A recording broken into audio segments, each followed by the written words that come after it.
Hello ನಮಸ್ಕಾರ ಎಲ್ಲರಿಗೆ. ಈ ವಿಡಿಯೋ ಬಂದು ಹೊಸ ಹುಡುಗರು ಯಾರು ಭೀ ಪೇಂಟಿಂಗ್ ಬ್ಲಾಸ್ಟಿಂಗ್ದಾಗ ಗಲ್ಫ್ ಬರಬೇಕಲ್ಲತ್ತೀರ ಅವ್ರ ಸಲಕ ರೆಡಿ ನಿಮಗೆ ಇದ್ರ ಬಗ್ಗೆದಾಗ ಈ ಮಷಿನ್ ಬಗ್ಗೆದಾಗ ಎಲ್ಲ ನಿಮಗೆ ವಿಡಿಯೋ ಮಾಡಿ ಹೇಳಿದ್ದೀನಿ. ಫಿರ್ ಭೀ ಮತ್ತೊಮ್ಮೆ ಹೇಳುತ್ತೆ ನೋಡ್ರಿ. ಇದು WFT ಗೇಜ್ ಅಂತಾರೆ. ಇದಕ್ಕೆ WFT ಅಂದರೆ ವೆಟ್ ಫಿಲ್ಮ್ ಥಿಕ್ನೆಸ್ ಗೇಜ್ ಅಂತಾರೆ. ಇದು ಯಾವಾಗ ಯೂಸ್ ಮಾಡ್ತಾರೆ ಅಂದ್ರೆ ಪೇಂಟ್ ಹೊಡ್ಯಪ್ಪರಿ ನಾವು ಪೇಂಟ್ ಯಾವಾಗ ಹೊಡಿತೀವಲ್ಲ ಆ ಟೈಮಿನಾಗ ಯೂಸ್ ಮಾಡ್ತಾರೆ. ಇದು ಪೇಂಟ್ ಚೆಕ್ ಮಾಡೋಕೆ. ಇದು DFT machine, dry film thickness machine.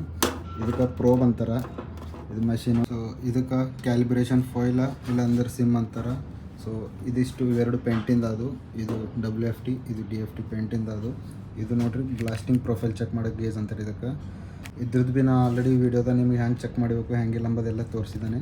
So ಇದು ನೋಡ್ರಿ ಟೆಕ್ಸ್ ಟೇಪ್ ಅಂತಾರೆ ಇದಕ್ಕೆ, ಇಲ್ಲಾಂದ್ರೆ ರೆಪ್ಲಿಕಾ ಟೇಪ್ ಅಂತಾರೆ, ನೋಡ್ಬೋದು ಇದು. ಸೊ ನೋಡ್ರಿ ಇಲ್ಲದ ನೋಡ್ರಿ ಅದು ಪಾಯಿಂಟ್. ಸೊ ಇಲ್ಲಿ ನಾವು ಪ್ರೆಸ್ ಮಾಡೋದು ನೋಡೋದು. ಸೊ ಇವಿಷ್ಟು ಯಾರಿಗೂ ಹೊಸದಾಗಿ ನಡೆದಿರಿ ಪೇಂಟಿಂಗ್ ಬ್ಲಾಸ್ಟಿಂಗ್ದಾಗ ಯಾರಿಗೂ ಹೋಗ್ಬೇಕಲ್ಲತ್ರಿ ಇವು 3 ಮಷಿನ್ಗಳದು ಬಗ್ಗೆ ಎಲ್ಲ ಥೋಡೆ ಅಂಡರ್ಸ್ಟ್ಯಾಂಡ್ ಮಾಡ್ಕೊಂಡು ಇಕ್ಕೋರಿ. ಯಾಕಂದ್ರೆ ನಿಮಗೆ ಯೂಸ್ ಆಯ್ತಾವ. ಮೇನ್ ಇದು ಇದು DFT ಮಷೀನು, ಇದು ಗೇಜು ಬ್ಲಾಸ್ಟಿಂಗ್ ಪ್ರೊಫೈಲ್ ಗೇಜು ಇದು ಇಕ್ಕೋರಿ.